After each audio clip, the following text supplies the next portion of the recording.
Oh man, my voice just nearly died. Welcome back to the show, everybody. You want me to do it? You want me to do it? Oh man, that'd be weird. That would throw everybody off. Okay. You can continue. You can, Mr. No. Throat Coffee, scratchy man voice. Let's do it. Oh, okay. Yeah, let's do it. TC, you start it. Okay. Hello, Internet. Oh man. I didn't say exactly like I would do it. Hello, Internet dwellers, and welcome back to the Top Shelf Disney Animation Studios podcast, where we are watching everything from Snow White to Moana. I am TC, and with me across the country, as always, is my lovely co-host, assistant. Oh man, I downgraded you because I've been upgraded to introducing the show. Oh, did I just man. downgrade you to my assistant? I am sorry. I think you did. It's my show, No, TC. It's your show. It's your show. Who are you, Jeff? I'm Jeff. Oh, I don't know. I think you just answered that question. Hi, everybody. It's Jeff here. How you doing? Jeff, you're not feeling well today, are you? No. So funny story. I woke up this morning and did not have a voice at all. Like it actually was a little scary. I went to speak just something to myself and nothing came out, and I didn't know where I had lost my voice in the last 6 hours since I'd gone to bed. So it's back a little bit, but I still have a bit of a cough and a little bit of a rough start. You sound exactly like Harvey Fierstein. It's I know. amazing. I'm getting closer every No, day. don't you do it. Don't Oh. you do it. You're just gonna No, I hurt your can't. voice more. I don't have a voice. Anyways, so as per, a handful of weeks ago when I was sick, this week's episode is probably going to be mostly TC talking. And I'll force you to talk as much as I can make you talk. well, in all fairness, it won't be any different than any other week where you do 90% of the talking and I sit here and go, yep, I like that, and then repeat. I don't know, Jay. I feel a little bad because I don't feel like I spoke enough about Lilo and Stitch last week. We'll get to today's episode, but I do want to say that after we'd finished recording, very rarely do I walk away from an episode and feel like I didn't give it my all. But for as much as I love Lilo and Stitch, that I've done a piece about it before, I didn't feel like I gave that episode my all, and I apologize to you and the listeners. Well, you know what, TC, we all can't be perfect. I mean, I can, but most You of us can't. can't be perfect, and it happens. Sometimes we just don't. Are you kidding me? I walk away from like half these episodes going, "Yeah, I just repeated everything TC said." Never.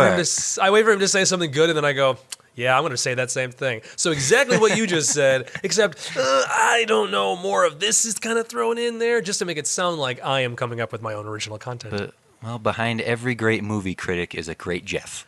Hey, there's a lot of Jeffs, by the way. Yeah, That's a lie. There's about 4. But today we are continuing our adventures in science fiction, which it did not dawn on me until we had watched this series that we've been watching of these, that it was 3 science fiction films in a row. And what do we watch today? Well, this week we watched the 2002 film, I believe our second film from 2002 on this list in particular, Treasure Planet, which, okay, so let me say something real quick off the bat here, and then I will let you go, TC. Okay. I realized something while watching this movie, and it's the fact that, you know how when we watched Atlantis, I went, man, I was really thinking, I think I was confusing that movie with Titan AE. Right. Turns out I was confusing all 3 of these films for the same film. So you've seen Treasure Planet before and didn't realize it. Is that what you're saying? No, I've seen Titan AE and didn't realize it. I kept thinking Titan AE's plot was Treasure Island and then also a little bit of Atlantis. Those 3 movies in my head are the same film. All jumbled up. Well, are they all the same film now? Well, I mean, you have not seen Titan AE, but That's are true. you able I to know- separate Atlantis from Treasure Planet at least? I can separate those 2 now, and now I know Okay. which one is which. But even so, going into this movie, even though I know this movie is based on Treasure Island, was it Robert Louis Stevenson? Thank you. I'm like Robert Stevenson Lewis. I'm like that's not right. But even though I know it's based upon that novel, and I helped out in a play in high school for Treasure Island, so like I know the play of Treasure Island. I know the concept of what it is. Obviously, I've seen Muppet Treasure Island, but like going into that, I still in some part of my brain thought that's the whatever the plot of Titan AE is now, which I have to go back and watch because I have really no idea what that movie was. But I kept thinking all three of these films were the same movie, and I was wrong. So this was essentially a fresh take for you, like a first time viewing of it. Yeah, because going into it, I'm like, okay. I mean, I know the story of Treasure Island, but I don't know it 100% well enough to really know. Like, and plus, obviously, this is kind of like a futuristic space-ified version, which I know is based on the book and also a Italian TV show, I think, in the late 80s or something. Well, I was not aware of that little tidbit. Really? Oh, see, I can just drop those little tidbits here and there, just letting everybody know. Yeah, no, it's like it was a TV miniseries, an Italian TV miniseries called Treasure Island in Outer Space, which was the working title for this movie. Which I'm not surprised. I like Treasure Planet better, though. Let me just say that. Yeah. Well, I'm very anxious to see how whether or not you enjoyed this or what your feelings on it. But let's just jump in a couple little tidbits about this movie. Give your voice a rest for a moment, because you did mention you did give a lot of information here that's worth going off of. Yes, this is an adaptation of Robert Louis Stevenson's Treasure Island, but I don't think that this is the Disneyfication of that story. Okay, right. So like we've seen Disneyfication of fairy tales. It's something that's very common and often what a lot of hipsters like to stick and turn their nose up at what Disney does in interpreting the materials that they have into the films that they have. Mm-hmm. I don't think that this falls into that Disneyfication of classic literature like we've seen in previous incarnations like Sword in the Stone or even Tarzan. Because Musker and Clements, the directors of this movie, they built upon what Robert Louis Stevenson had originally written, but they changed some like very specific elements that really it created more depth in the characters, right? Whereas in previous adaptations, they've pulled punches to make Disney has pulled punches to make stories more friendly. I think Treasure Planet actually. I feel like it digs a little deeper, and it deals with a little more darker substance. I mean, there's death on screen in this. There's murder, right? Yeah, there's a lot of it too, actually, considering. Yeah. And it doesn't go as dark as, say, something like Black Cauldron, or even we've seen a couple more brutal deaths, like the hunter from Tarzan. Tarzan. Yeah. Dear goodness, that's still up there. It was like one of the all-time deaths. Yeah. But in interpreting source material to the screen, actually, and making things a little more complex, like Long John Silver's betrayal has much more meaning behind it because of his backstory. Just the real small, subtle romance between Delbert and Captain Amelia.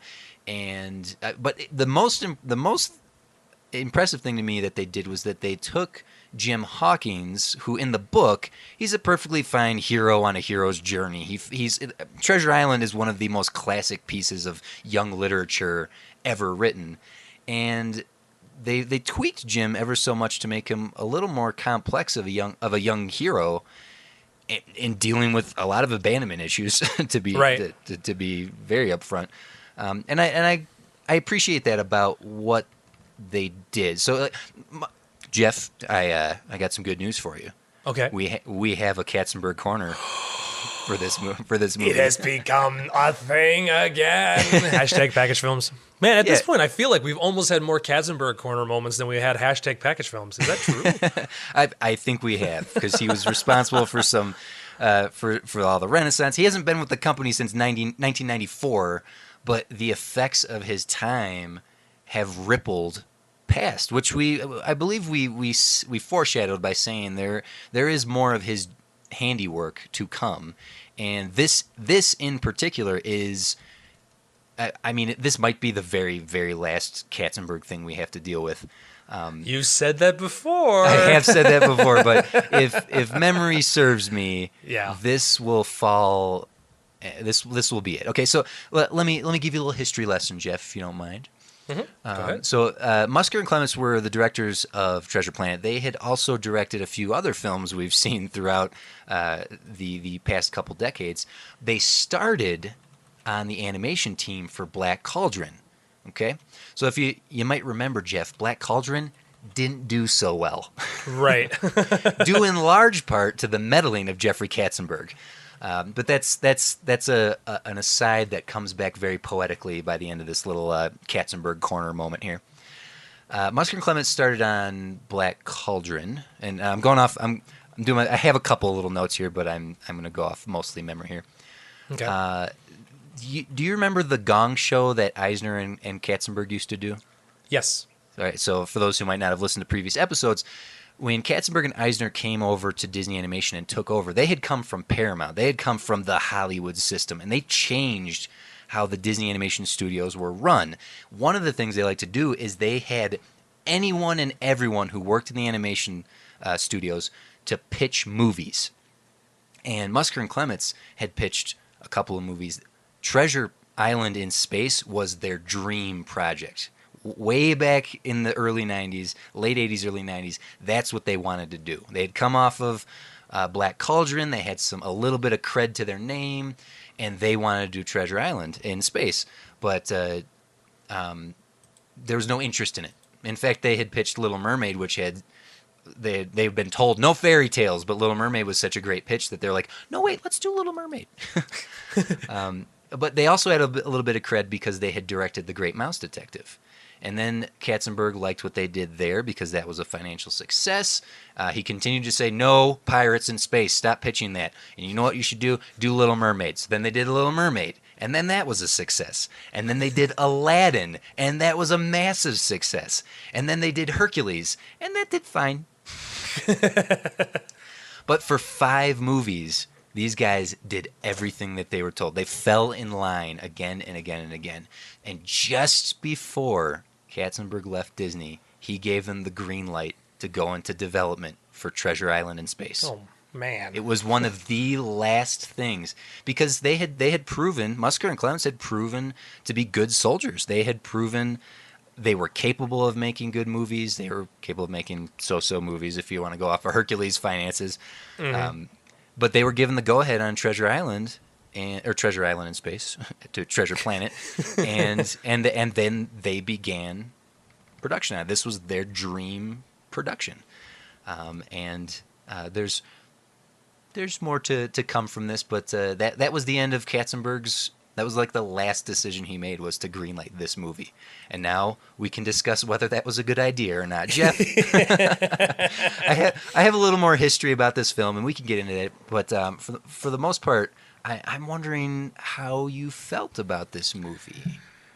So it's weird, okay? Like this is another one of those movies that while I was watching it, I was trying to I wanted to make sure that I didn't have any kind of prejudging, going into it. Again, I didn't really know what I was watching. Yeah. It's just, I was still like halfway through it, and it was when I realized I'm like, oh no, this is not the movie I thought I was watching. This is not Titan AE. Where's Matt Damon? Where's Matt Damon? Funny thing about Titan AE, it is a Don Bluth film. And written by Joss Whedon, as we mentioned. Yeah, see, it just keeps coming back to those guys. I tell you. No, so this movie, this movie was interesting because I once I caught on, I'm like, okay, so yes, we are in fact doing kind of like you said. I think you brought up a good point that it's not the Disneyfication of Treasure Island. It's more of a inspired by the tale of Treasure Island. It still follows the plot rather closely, and they just found little tweaks and twists along the way to make it more unique. But yeah, go on. But like watching it, it's another one of those movies where unfortunately I was kind of pulled out a little bit once they get to the planet and they introduce Ben, the Martin Short robot character. You want to jump right to this, Jeff? I feel like we should. You want to jump right to this? Okay. Unfortunately, and I've seen Martin Short in person, at a show couple years ago, and he was brilliant. He was very funny. He was the best. Actually, he was the best part. A show between Steve Martin and Martin Short. Martin Short was actually the funniest part of that show. Martin Short is. Yep. I've listened to his autobiography that he read his own biography, his autobiography, whatever, and it's a beautiful story of his life. It's very, very sweet. He's a very sweet and talented man. However, he oftentimes ends up portraying these characters that are so loud and over the top and almost to the point of just shut up. Like it's not fun anymore. Just stop. I thought that we would get much further into this episode before we got to this. You asked me what my opinion was, and unfortunately, this was the point where I went, oh, we switched. Oh, we're here now. Oh boy. Okay. Martin Short's Ben, his bioelectric navigator. Mm-hmm. This is the Jar Jar Binks of the animated Disney library. It's fine to have a comedic sidekick to our protagonist. It's a tradition in Disney, from Dopey to Timon and Pumbaa to Shmi. Like, it's standard, right? And I don't know if any listener who's been listening to this entire series may have remembered that I mentioned quite a few episodes ago that we would reach a film that would reach max capacity of sidekicks. This is it.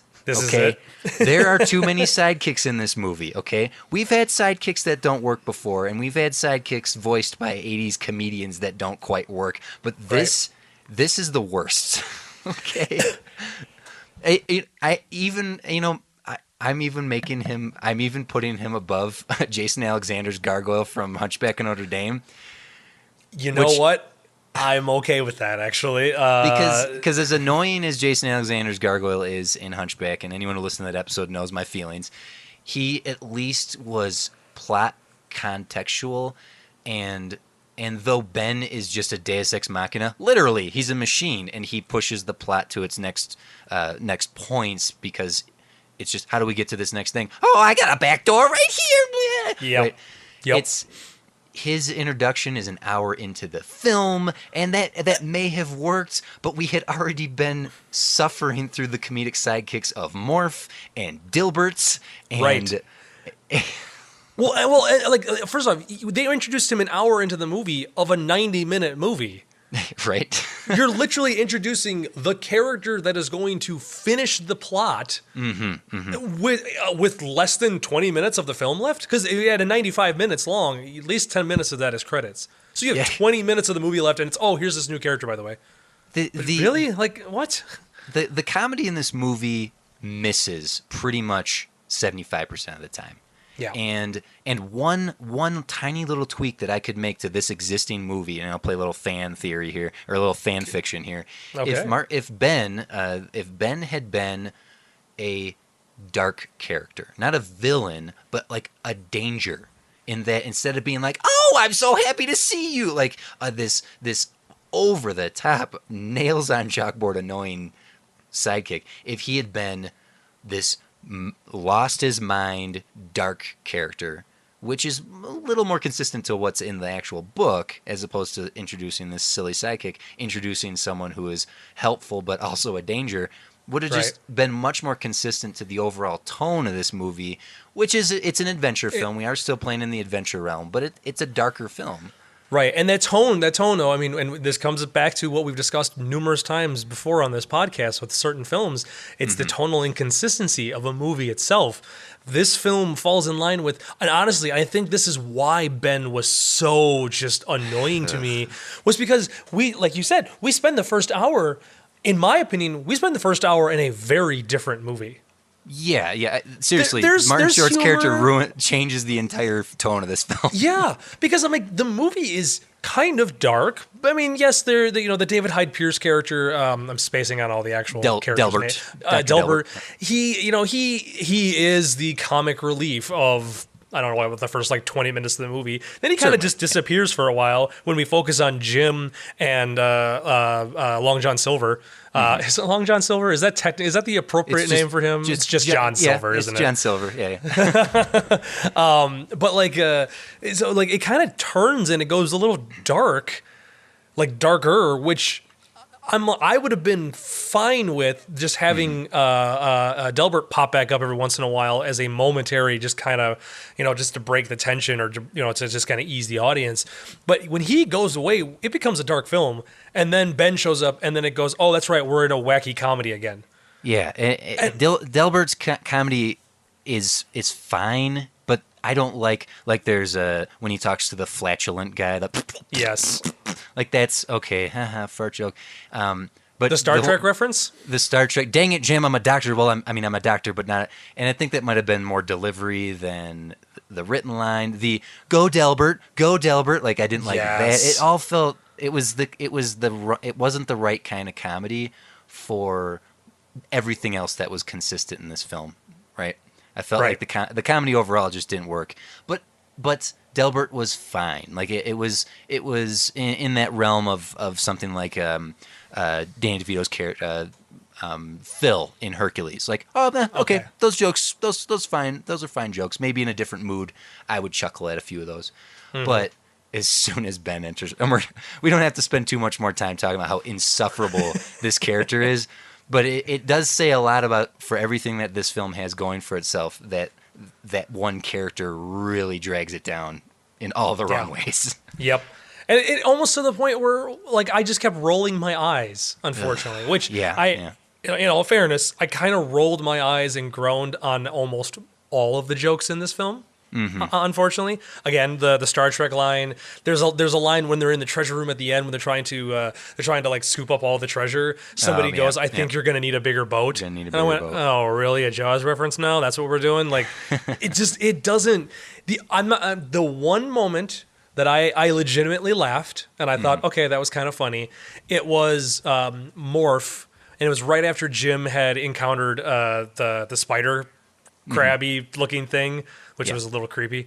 And he's talking to Morph, and Morph morphs into the spider thing and just goes, Spider Psycho, Spider Psycho. That was kind of funny. Like I chuckled at that. I was like, okay, that's funny.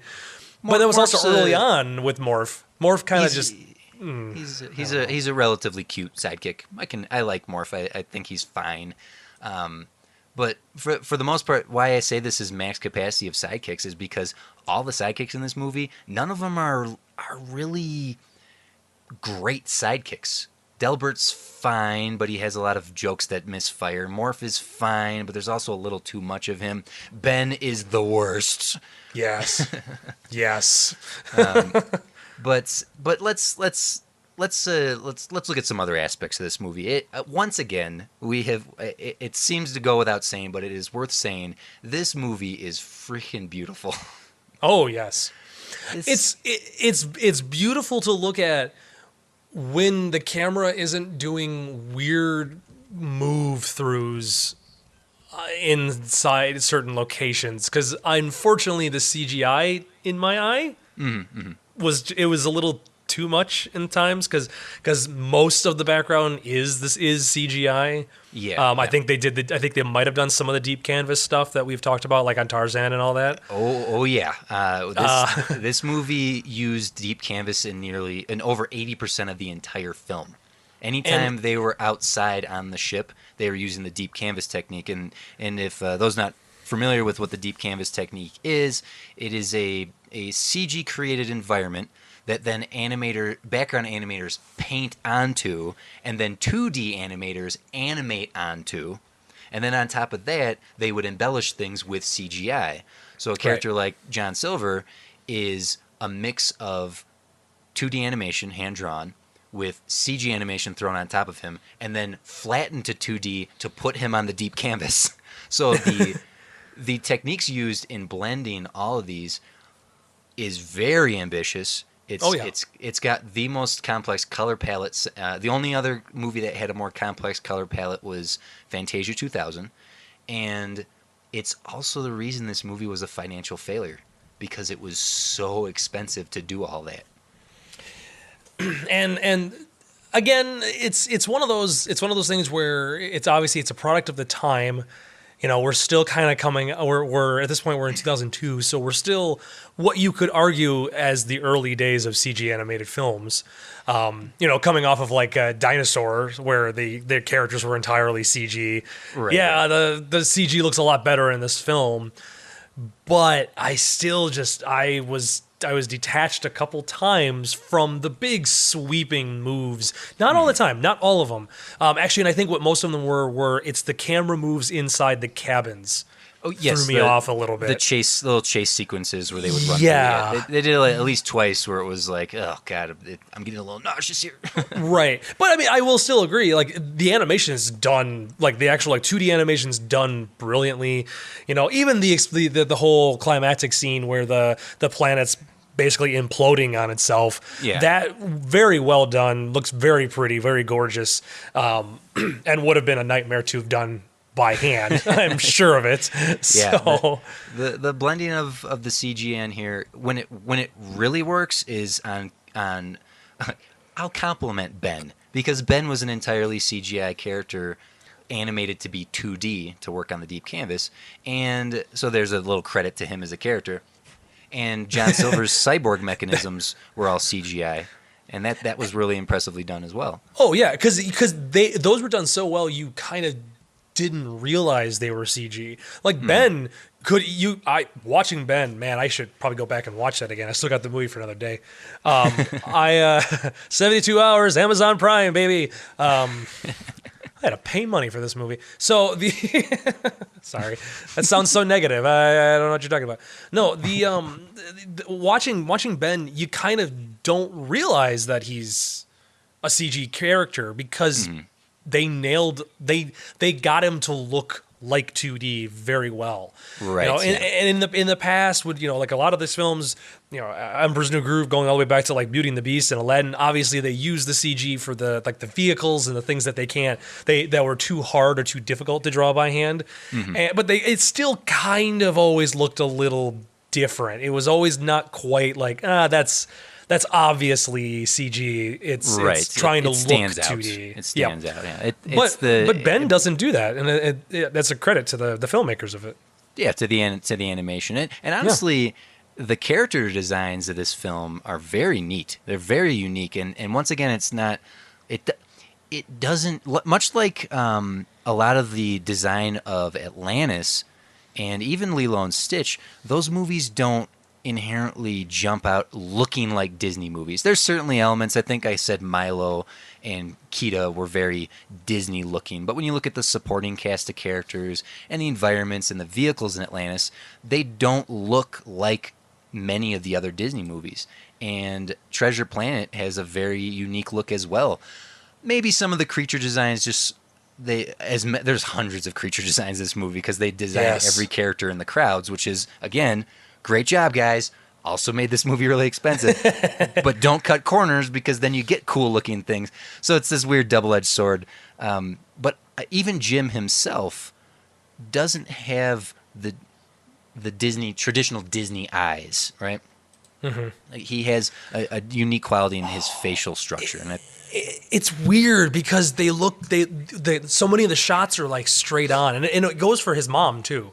Mm-hmm. Both of those characters, a lot of the camera angles are straight on their face, and they don't have bridges of their nose. Right, it's just a little button for their nose, and their just eyes are spaced a little further apart. Yeah, and then it's just this lot of blank skin space, and it looks kind of weird when you look at him, and that's what kind of threw me off for him so much. They're the only two human characters in the entire movie, so and they had to make them look weird.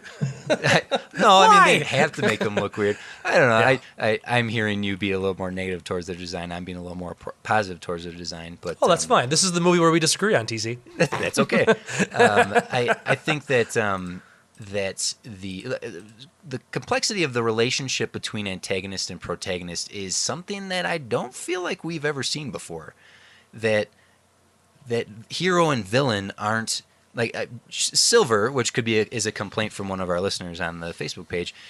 Is he a good guy or is he a bad guy? And he's definitely the antagonist. But is he truly a villain? He plays in this very interesting land of gray, which I find kind of cool. Right. And that's what it was hard for me to wrap my head around exactly that while watching it, because I always knew John Silver to be basically the villain. Right. And the film starts him off with him being a fairly good guy, like when Jim first meets him inside the kitchen, and then it plays out a little bit, and then the moment hits where obviously Jim overhears them being like, "No, we're going to, we're holding it. We're not going to do that yet. We're going to wait till we get closer, and then we're going to take over the ship." And blah, blah, blah. And like, oh, okay, so yeah, he is the bad guy. And then the rest of the movie plays out with him being very much so the villain of the film, until only his redemption in the end. Yeah, and then it's all of a sudden, do I want the treasure or do I save the kid? Yeah, and it's like, whoa, okay. So he's not the villain now. Okay, weird. Like, and that kind of it threw me for a little bit, and I didn't know what to think anymore. You know what? This may be an effect of how many times I've seen this movie, because I did not mention this. Not only have I seen this movie before, I've seen this movie a good half dozen times, and not that I would necessarily like seek it out to watch it, right? But it's one of those situations where if it's available for me to watch, I can't help but watch at least parts of it, because there are parts of this movie that do draw me in. I like that John Silver, he says this one line when Jim asks him about how he lost his eye and his hand and his leg. He says, what happened? And he just looks at his hand and very solemnly says, "You give up a few things chasing a dream." And that's really deep. Like that's a pretty big moment from a villain. You don't really get that kind of depth in just a sentence from many of the other Disney villains who are just villains to be villains, right? Right. Like, I mean, Scar is a good example of a character where, like, no, you understand his motivations. He's got a lot going for him. I mean, like Cruella de Vil, what's her motivation? She's just a spoiled rich lady who's killing some puppies, right? Like that, Yep. Or like the Horned King. He's just villain. If we reference Black Cauldron, but then you get someone like Ursula, where it's like, okay, there's some jealousy here. There's something a little more deeper in the character, and John Silver is one of those elements that I in watching the movie and focusing in on his arc, on multiple viewings, it starts to scratching away the surface. I see a little bit more there than perhaps I would have seen in the first time I watched this, or like you said, it was a little confusing watching him be so wishy-washy in whether he was a good guy or whether he was a bad guy. Not that I'm telling you to watch the movie again, but No. just watch everything up till Ben showing up and then fast forward. And they'd be like, "Oh, yep, we have a giant explosion," and they all get the money and they go home. Okay, bye. Yeah. And maybe I might maybe most of my reasoning why I'm confused or had a hard time watching it was because, again, I'm coming off of what I was expecting it to just stick with the Treasure Island story. Right. I guess this is one of those few times where like I'm watching it going, why are they changing this? Why did they change that? Like usually I'm all for something trying to change, or to like to I can't think of the actual term, but like try to find a unique voice. Exactly. And this one I went into it going like, oh no, over the first half of the film, it's very much so Treasure Island. Yeah, Treasure Island. Mm-hmm. Okay, and then to change it in the last half just felt a little strange to me, and maybe that kind of jaded my opinion a little bit more on this particular film than it normally would have. But I'll give it another watch someday, maybe, and see how I feel. It's something that I appreciate from it, that it's science fiction. Again, we are 3 movies in a row playing with sci-fi without playing directly into standard aliens, lasers, spaceship sci-fi, right? Like Atlantis was this journey to the center of the earth, steampunky science fiction. Lilo and Stitch is a very modern day. It's obviously it's space aliens and lasers, but to set it in kind a of location E.T. and now we have this science fiction, which is this mishmash of 17th century aesthetic and I suppose steampunky science fiction. But it doesn't feel sterile, right? Like a lot of science fiction can feel sterile. If you look at classic science fiction pre-Star Wars, if you look at Star Trek, the future of science fiction is always very sterile. And this, because of that 17th century aesthetic mashed with the lasers and aliens, it gives it a dirtier look, a grittier look than we could see from other science fiction. And I admire them for doing it. They had Clements and Musker and the animation team had a rule. They called it the 70-30 rule. Okay. 70% of all designs would be Victorian, and the remaining 30% would be as sci-fi as they could get it. And so that was like they created their own rules, and when they did any of their designs, they tried to stick hard to that rule, even going so far as reinventing space travel to be open air. Right, like, right. It wasn't the vacuum of space. It was more like the high seas adventure, and that's very unique of them to attempt. Now, there's only one difference in the fact that if you fall overboard in the high seas, you could still potentially come out of the water. Here, if you fall overboard, you are just floating away for eternity to your death. Overboard or underboard. I mean, the guy floats away. The bad guy floats up. He floats up and away. I feel like there is more deaths by floating off into space in this film than I have ever seen in any other movie. Are you counting like the 4 or 5 goons that fell to their death as the falling to the death trope? I'm not gonna lie, guys. I wrote down villains and in parentheses, not the main one though, fall to their deaths as one of the tropes, because kind of yes. Yeah, like the goons fall into the lava of the exploding treasure planet, and then the crab guy who's got the voice, he's the bad guy. Like he floats, he float falls away. He float falls. But in space, which direction is up? There is no up in space. Exactly. So he could have fallen to his death by floating up and away from the ship. Oh boy.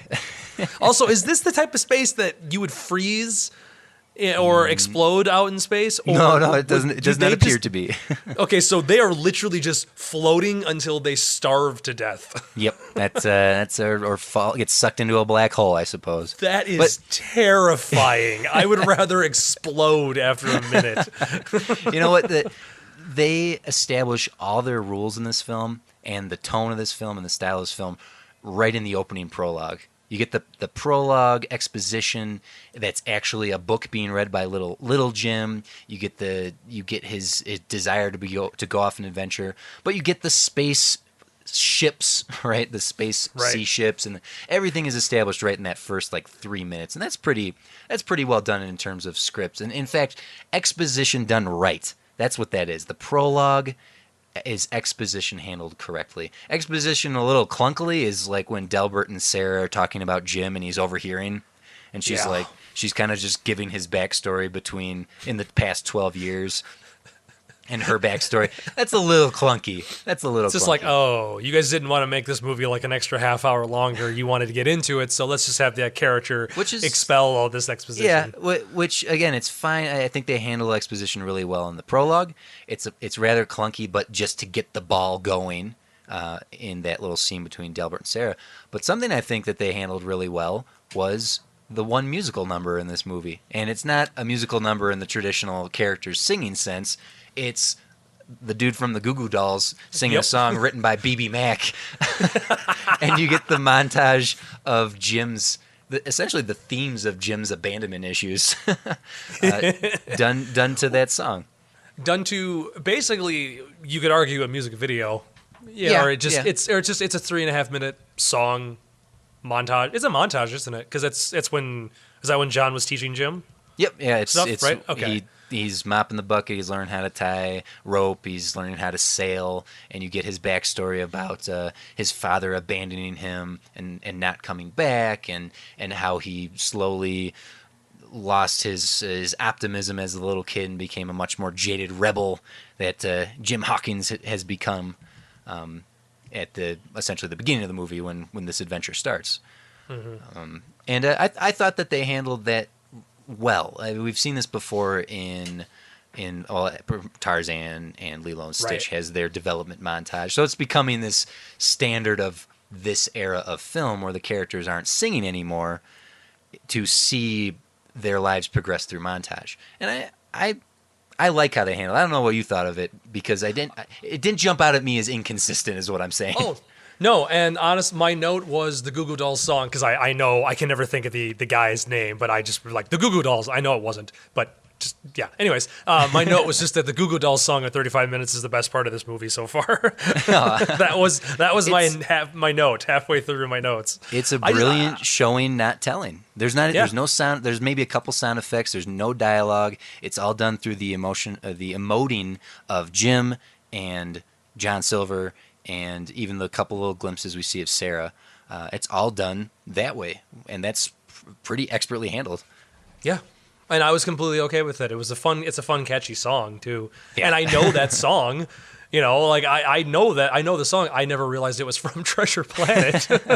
You know what? It's like, whoops. That's fine, because I'm sure in another decade people will forget that Justin Timberlake song was from Trolls. That's always a good man. I've already forgotten that song was from Trolls, or that All Star was from Mystery Men, the Smash Mouth song. Not Shrek. Not Shrek, right? But I really like that musical number because it lays out and establishes all the themes and everything about Jim's character in that little 3-minute sequence. His father abandoned him, and this whole movie is a hero's quest, right? It's the standard hero's journey in many respects, but it's also this redemption story for young Jim, who's this rebel, right? And he just is hoping to make things right for his mom and not be a disappointment to her anymore. And by chasing the one dream he's ever had in his life, Treasure Planet. Treasure Planet, Yeah. which turns out to be real. It was a book. Also, funny enough, in that opening monologue or opening scene, there's a Stitch doll on his shelf. Is there? What? Yeah, What? Oh, I didn't see that. wearing Stitch's little space outfit. Wait, okay, so if Stitch the doll is he's a doll, so he'd be a character. So does Treasure Planet exist as a possible future for our world? Well, see, and I was thinking that Lilo and Stitch was supposed to be a movie set in our world. So that means it's not, but that, yes, you are correct, that somewhere in the future, once we develop interdimension, like long distance space travel, we decide to then retroactively go back to old school designs, take on old 1700s esque. I mean, do they actually say they're on Earth? Do they say that they're on Earth? No. They're on. It starts with an M. The planet they're on starts with an M. Okay. Yeah, they're not on Earth. They're not on Earth, and well, sorry, this is a quick tangent, but I thought it was really cool. I really liked the fact that the space dock. Oh, the spaceport. Yeah. The spaceport looked like the crescent moon. I thought that was a very clever design. I'm like, no, that's cool. That sequence of zooming in on the spaceport, going into it, all the ships, all the building designs, the character and creature designs, the ship design, that is an insane piece of animation. If you would only flip on to watch that moment, you gotta appreciate that you're looking at 3 styles of animation being blended into one thing. That's very admirable. Very, that very they pulled cool. off. Oh yeah. Yeah, that spaceport is pretty darn cool. And just for the record, everybody, I'm including a screenshot of where the Stitch doll is. Stitch doll. Okay, so so anybody can take a look at it. We haven't had a lot of fan theories or movie theories in quite some time. So if Stitch exists on the wall, what's the theory there? Then that Lilo and Stitch the movie exists in the Treasure Planet universe, or that Stitch was somehow a celebrity after everything that happened on Earth, so much so that there's doll versions of him in the Treasure Planet universe. So I feel like we're going into the realm of how E.T. is part of the Star Wars universe. But that Elliot has that Star Wars toys. Yeah, there is Star Wars toys in it because, I mean, E.T. showed up in the Senate scene in Phantom Menace, but then when Elliot, or when they're out like walking around at Halloween and he sees a kid dressed up as Yoda, he starts like going after him because in theory E.T. would know who Yoda is. Also, their theory is that E.T. is force sensitive. Okay. We're getting into that world because if we introduce the concept that Stitch is a character is a doll inside the Treasure Planet world, then Mulan is a movie within that made-up world. Okay, all right. I am going with this is what I'm going with. I'm going with that Lilo and Stitch and Treasure Planet exist in the same universe, because a lot of those creature designs, like at the Benbow Inn where Sarah's serving people, there's that like lady who's like, I need my drink. She looks a bit like Pleakley from Lilo and Stitch, so she could be from the same alien race. So Treasure Planet and Lilo and Stitch exist in the same universe. And in that universe, Mulan was a film. So see, I like that. I like that. I think that totally works. And this is just and that Treasure Planet is way off in the future. Like Lilo and Stitch took place present day ish. Or that Treasure Planet and all these planets and whatnot just exist really far away from Earth, right? Oh, okay. So not like this so is at the long same ago, time? just in a galaxy far away. Within the same time period that Stitch would have gained notoriety, that there would be dolls of him. I'm going to go with that. Right. I'm going to go with that. It's a little cleaner. Which just means that Treasure Planet exists in our reality, just really far away. All right.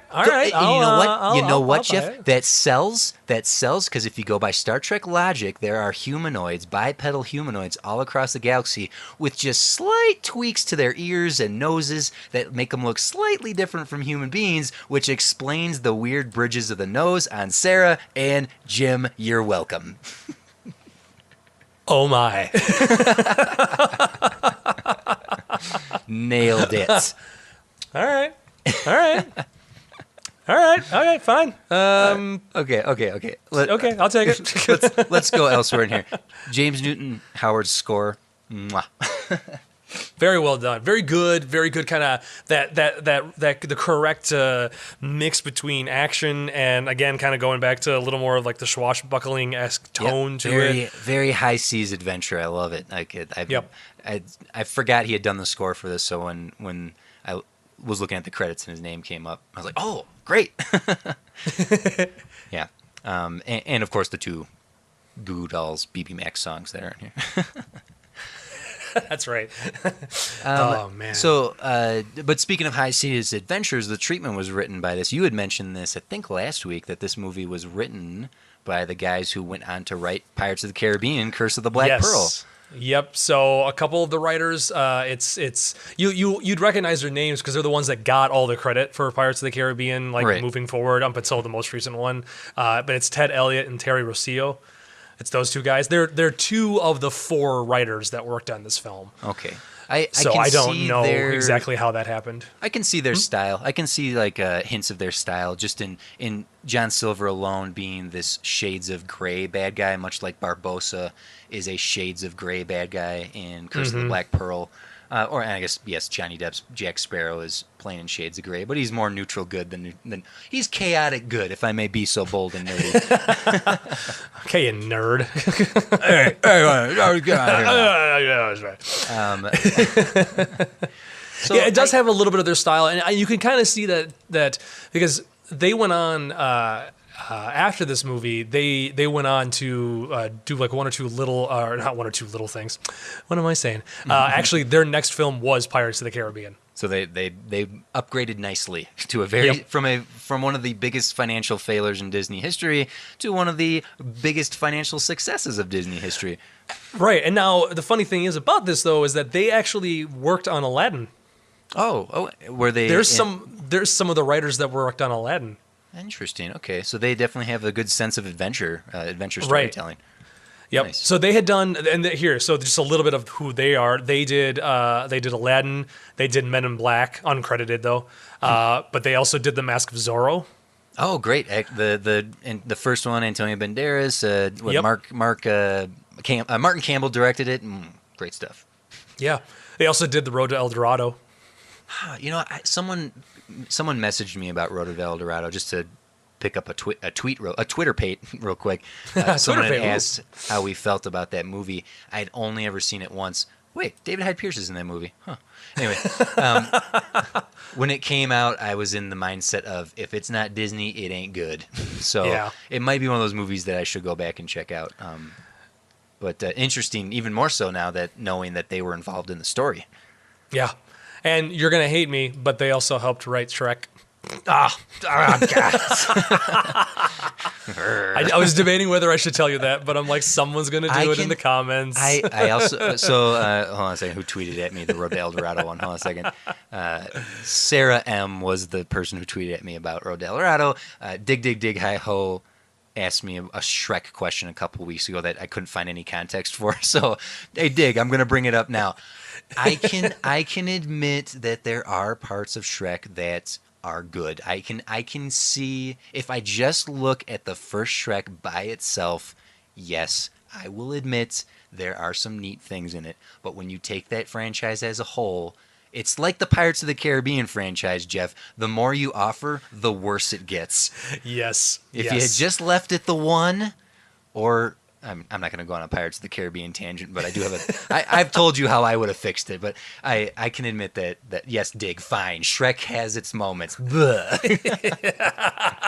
you know Guys, what? Who gets the credits for those moments? The guys who wrote Treasure Planet.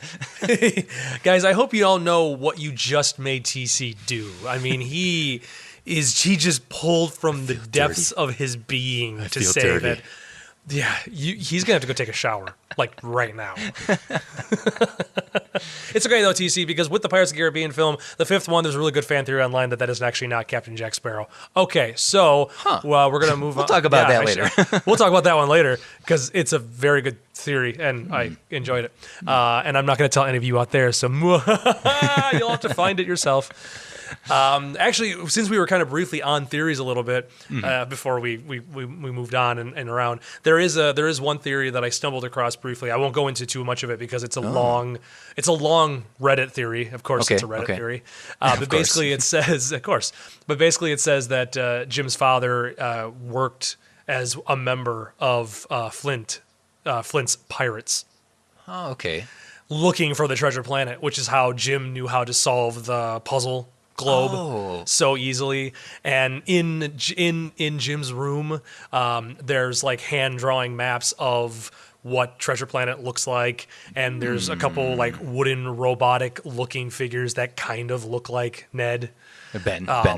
Or Ben, sorry, Ned. Why am I getting that stuff? Ben. So there's it's an interesting theory. It's like, oh, that's and the artist or the writer goes on at length to explain, and the fact that like why Jim's dad never came back was because he either got killed or he got thrown overboard or something happened to him because they did find the treasure planet. Yeah, I think that's a fair theory. I'd have to look at it. Yeah. It seems like there might be some good evidence to support it.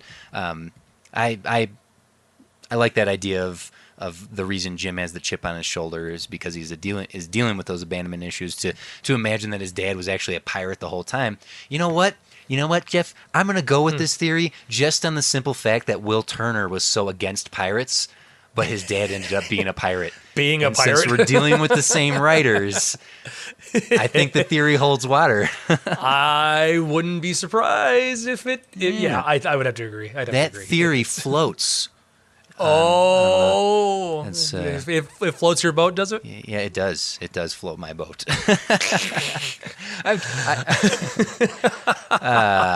What? We've reached bad pun territory. We guys. do have a few comments that I could hit up here if you want me to jump over the comments section. Facebook.com/TopShelfPod. We post before we record. If you ever want to throw a question on us that we may or may be able to address, or a line of conversation that we might be able to address here on the episode, or come back after you've listened to the episode at Facebook.com/TopShelfPod to comment on any thoughts, anything we might have missed, or anything you feel about what we've said. Support, yay, nay. What do you think of that theory? Hit us up there. Let us know. But first we have Thomas. Thank you as always for Thomas. I love how much you engage with us. He asks, do you think they cast Joseph Gordon-Levitt solely because he was on Third Rock from the Sun? Yes. Next question. No. Joseph Gordon-Levitt had already had a very good career as a child actor. Like Third Rock from the Sun was certainly something that made him a household name, but he had already worked for. Was Angels in the Outfield before this? I'm looking it up right now. Yeah, should be. I think Angels in the Outfield was like 96. Oh, I don't have internet right now. Oh, You well, look hold it on, up. I'll look it up. So, but besides Angel in the Outfields, Joseph Gordon-Levitt had a career as a child actor up to this point. But I certainly think, his popularity in Third Rock from the Sun probably played a part in at least getting him in the door. Yeah. I like Angels Joseph in the Gordon-Levitt. Outfield was 1994. Okay, so he good had already 8 established years a before relationship this had at happened. Disney. Yeah. Yep. But I like Joseph Gordon-Levitt. He's one of those child actors that survived being a child actor. He's this, he's got his Seems like a really cool guy nowadays, yeah, he has his hit record, however you want to say it. His online community of creative people that he established a few years back. Like, I like Joseph Gordon-Levitt. And I think he plays Jim really well. Like, it's one of those voice actors that you could honestly see playing the part if it was done in real life. David Hyde Pierce as well, I think. Actually, to be honest, I think all the voice acting in this works really well. Emma Thompson as Captain Amelia was pretty good. Yeah. Oh yes, and Laurie Metcalf, just for the little bit of time that she's on as Jim's mom. As Jim's mom, yeah. Which, I guess more people know her probably from nowadays from Big Bang Theory, but Right. Yeah.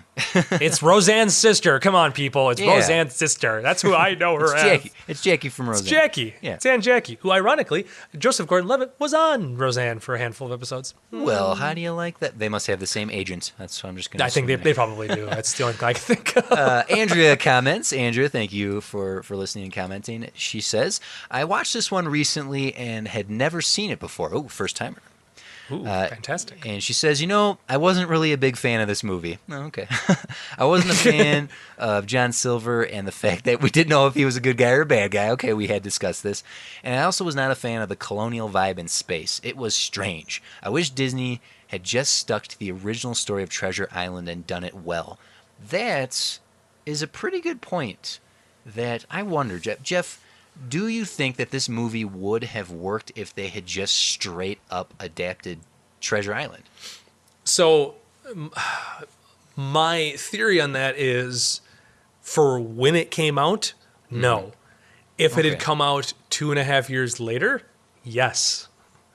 Because Pirates of the Caribbean would have already come out. You're right. And because Pirates of the Caribbean helped revitalize the swashbuckling era. Yeah, you and are films. right on. The pirate movies had been tanking. One of the biggest box office, one of the biggest financial failures of all time is Cutthroat Island. I think it's the you know the one I'm talking. It's the live action swashbuckling. It's like it's notorious for being this terrible financial success. So yeah, I think you're onto something there. If they had done it just as a straight up Treasure Island adaptation, it probably would have. Well, I mean, it did fail, but it might have failed even more.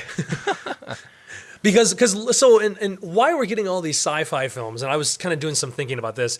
We have 3 of these Disney sci-fi movies in a row. What big sci-fi space film came out in '99 and then Star 2002? Wars. Yeah, and then 2005. Episode 1, yeah. Of course, that's what brought this resurgence again. I mean, and again, not saying that there wasn't sci-fi space movies, before this, but why all of a sudden are there 3 of these sci-fi films in a row for Disney animated films? Well, they had to be playing off the vibe and like the resurgence of the sci-fi action film. Yeah. So we're doing sci-fi action, but had this movie come out a little bit later, it would have been more successful as a treasure. Actually, you could argue it might have worked even in its current state if it had come out a little bit later. Well, see, Jeff, this era of animation, it really offered some of the bravest, most interesting animated films ever released up to this point. And I'm we saw Atlantis and we saw Lilo and Stitch, but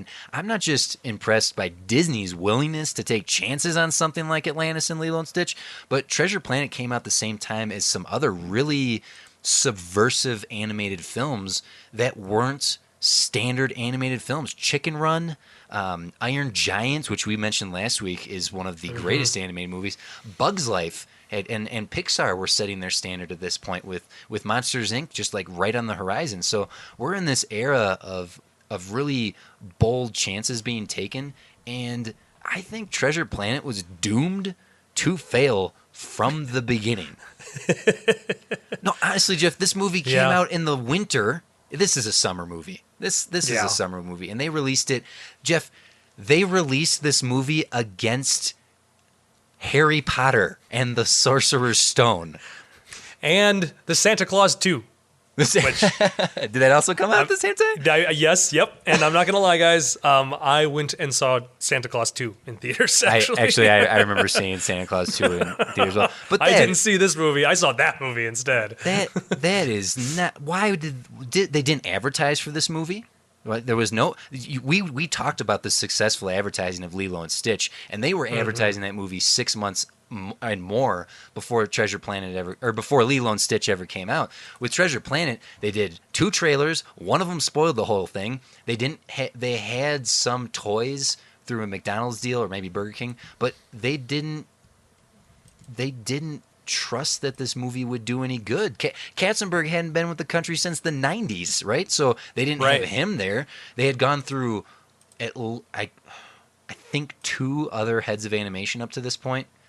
It might have just been 1, but we've seen the transition of the heads of Disney Animation up to this point. So Muster and Clements didn't have anybody on their back, and the entire animated industry had shifted to CGI. Audiences didn't want to see a 2D animated movie anymore. Not American audiences. This thing did fine overseas, but when you have a overseas has an appreciation for anime, then certainly it's going to do better overseas. But American audiences, domestic audiences, at this point in time, this movie was doomed, and that's a damn shame. I mean, hell, I'm sorry, I'm just realizing no, I'm letting all you these go. This is good. all these reasons. I had written down this movie was doomed to fail because Katzenberg wasn't there. But I'm thinking of all these other movies that came out in this era were moving so far beyond 2D animation that this movie came out at the wrong time for the wrong people. That's why it has a cult following now, because there definitely is a following and a love for this movie now that did not exist when it came out. Mm-hmm. This movie was nominated for Best Animated Film, and even the animation team was surprised. Even they were like, "Really? Really? We're getting nominated here?" Did they see the same movie we made? Because I don't think they did. I feel like... So I guess if we're playing theories here, if we want to go back to theories, here's my theory. I think we should. Here's my theory, Jeff. Mm-hmm. I think Disney steamrolled Treasure Planet to kill 2D animation. And I know that sounds strange that a company would do that to themselves, but I honestly think that we have only 2 more 2D animation movies in this library if you don't count Princess and the Frog. Right. In 2009. But we only have 2 more 2D animated movies coming up, and that's it. And I think Disney was doing their part to kill 2D animation because you can't compete with CGI. They couldn't even compete with themselves at Pixar. Right. And I mean, and look at how, and the reason why you could argue that these were still coming out when there is an abrupt shift in, oh, nope, we're done with this, we're going to CG, because these movies were obviously in production already, right? Of course, like this one was in the Treasure Planet. They were, I think you brought it up, they were saying this was in production for years before it actually got to the point where it was released, and our final 2 films come out over the next year and a half from when this one was released. Yeah, It's a very tight, it's a very tight time frame. You obviously could see that they were just in works. They're just like, yeah, okay, let's just keep going. Come on, just get them done, pump them out so we can be done with this. Meanwhile, this is 2002. Chicken Little comes out in 2005. That's a 3-year gap. They're already making Chicken Little at this point. Oh yeah, I mean, with the success of Toy Story alone, they could see. The writing was clearly on the wall that 2D was dead. Titan AE, which we've mentioned multiple times, was the death of Fox Animation Studios, because that was such a financial failure that Fox Animation Studios was shut down. They killed all the productions that were in development because it was just cheaper for them to just cancel them than release them for nothing or even finish them. Sinbad, which came like DreamWorks even tried their hand with 2D animation for a while. There was Sinbad, which had Brad Pitt was the voice of Sinbad. I remember that one. They had man, that's right. The Moses one. Oh gosh, what was that one called? Is that Someone's- was that the Prince of Egypt? Prince of Egypt. Yes, thank you. Like, Okay. Yeah. Yeah. Spirit of the Shimmer, Spirits, the horse movie. Like even DreamWorks yeah. was watching the failures of 2D animation and the success of CGI. So it's this sad end of things, and that's what I think makes Treasure Planet so special, in that they had all the resources to make this movie, right? Their budget was never cut. They were never given any short shrift on what they were able to do in the development and production of the film. Whereas the two that were coming down the pipe were given smaller budgets and did not have the faith of the studio anymore. And that's what makes Treasure Planet special in a small way, because this is it. Like I mean, we obviously shared our love for Emperor's New Groove being the final peak of 2D animation. Yeah. And it's also what makes Lilo and Stitch so special.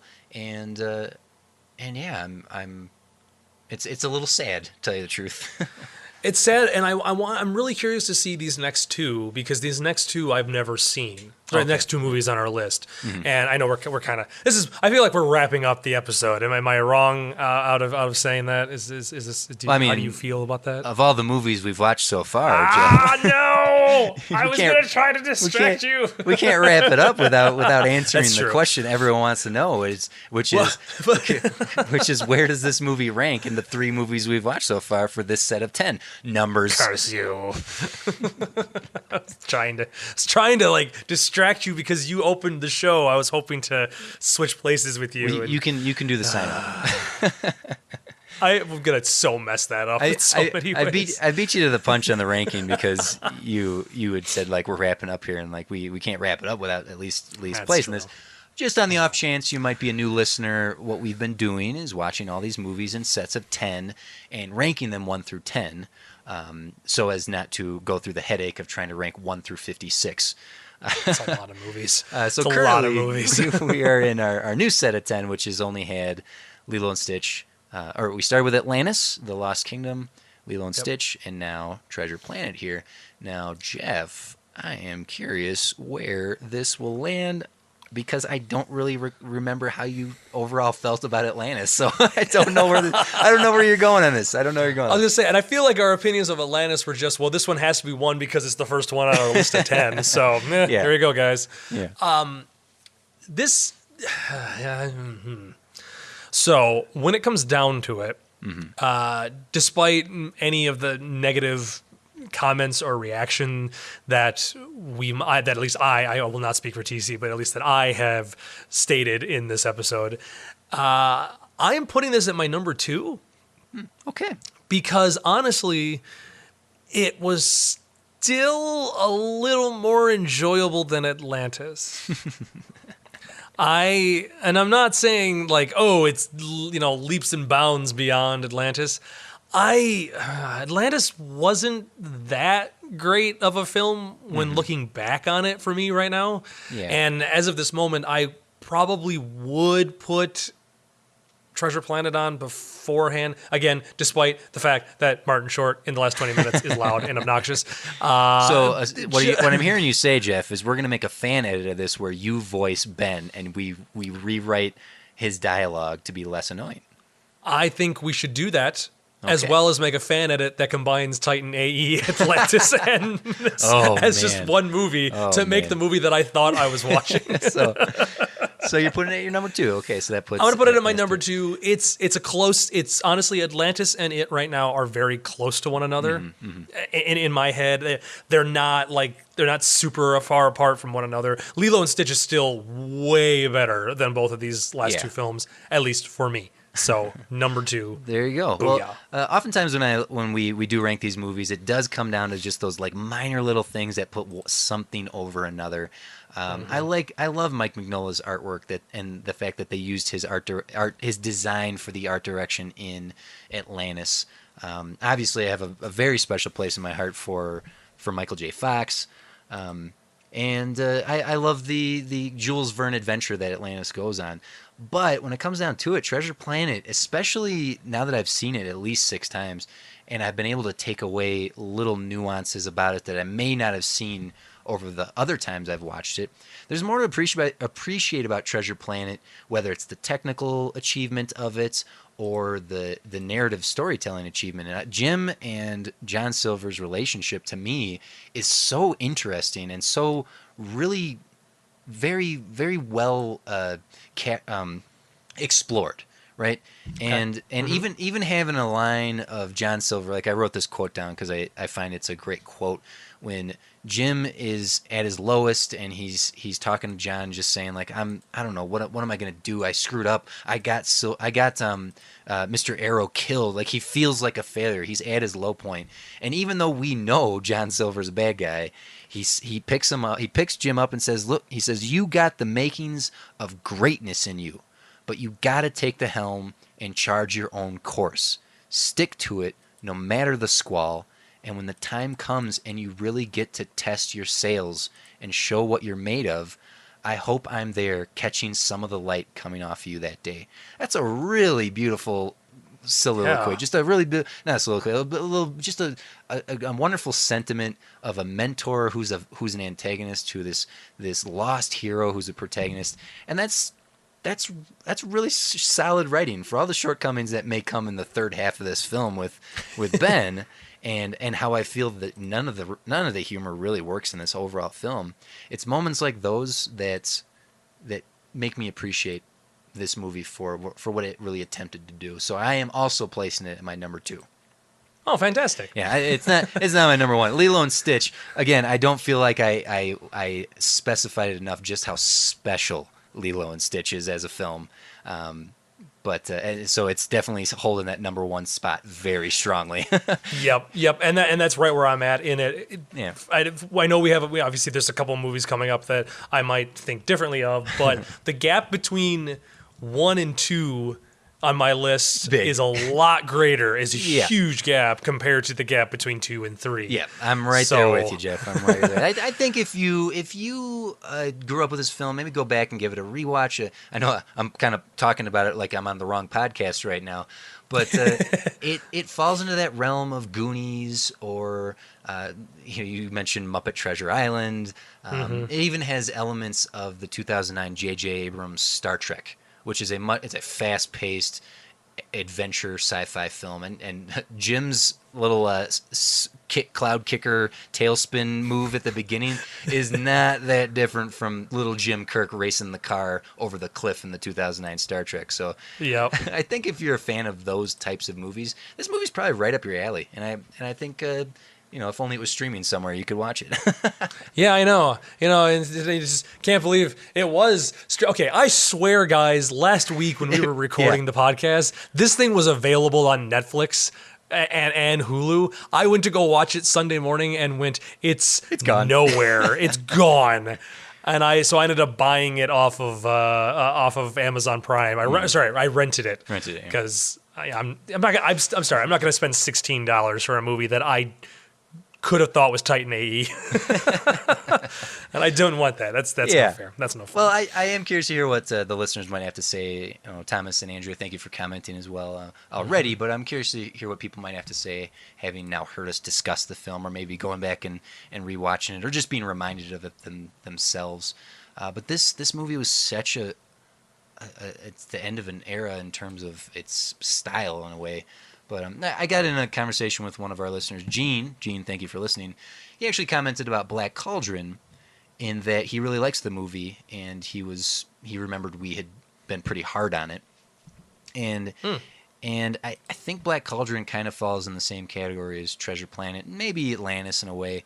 It amazes me how much love this movie gets, even though they were all failures, right? Right. That there is a following for Treasure Planet and Black Cauldron.